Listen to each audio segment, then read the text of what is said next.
আমাদের যে একজন বিডিআর সদস্য আজকে যে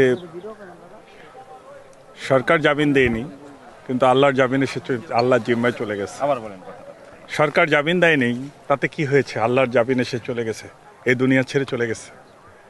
তার রুহুর মাগফিরাত কামনা করছি এবং তার শোক সম্ভ্রান্ত পরিবারের প্রতি সমবেদনা জ্ঞাপন করছি। সত্যি রাষ্ট্র যে এত ভঙ্গুর কাঠামো হতে পারে, আজ আমরা সত্যিকার অর্থেই বুঝতে পারলাম যে এত ভঙ্গুর একটা কাঠামো হতে পারে। আইন এদেশে আছে কি? আইন কাদের জন্য?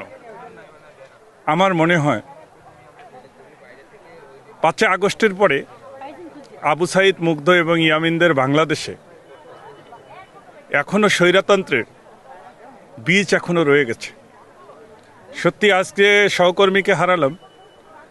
যদি ওনাকে গত যে কোর্টটি চলে গেল, এই কোর্টেও যদি জামিন দেওয়া হতো, আমার মনে হয় এই কয়েকটা দিন অন্তত পক্ষে তার পরিবারের সঙ্গে সে থাকতে পারত। এই রাষ্ট্র বাবার স্নেহ সন্তানকে ফিরিয়ে দিতে পারবে?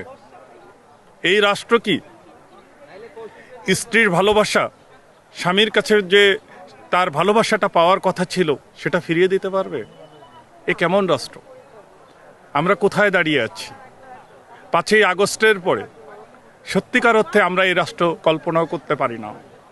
এতগুলো শহীদের রক্তের বিনিময়ে এ দেশ আবার পুনরায় স্বাধীন হলো। স্বাধীনতা কোথায়? স্বাধীনতা কি শুধুমাত্র আমাদের পূর্বের যে স্বৈরতন্ত্রের আমলাতন্ত্র রয়ে গেছে এখনো, ফেসিবাদের দোসররা যে এখনো বসে আছে তাদের জন্য, নাকি আমাদের সাধারণ জনগণের জন্য? আমি মাননীয় আইন উপদেষ্টা মহোদয়কে বলতে চাই, আপনাকে যেখানে বসানো হয়েছে এই জায়গাটা হচ্ছে শহীদের রক্তের বিনিময়, তারপর আপনি এখানে এসে বসেছেন। অতএব আপনি আর কোনো, বিশেষ করে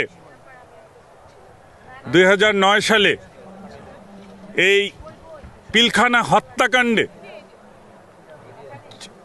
যতগুলো আর্মি অফিসার মারা গিয়েছে, বিডিআরের সদস্যরা কে বা কারা নিয়ে যে মেরে ফেলেছে, তাদেরকেও সহ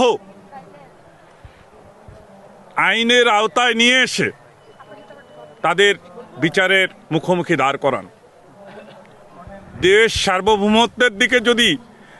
দেশের সার্বভৌমত্বকে যদি আমরা রক্ষা করতে চাই, আমার মনে হয় বিডিআরের জওয়ানরা এখনো আছে, থাকবে, আর এই বিডিআরের জওয়ানদেরই দরকার।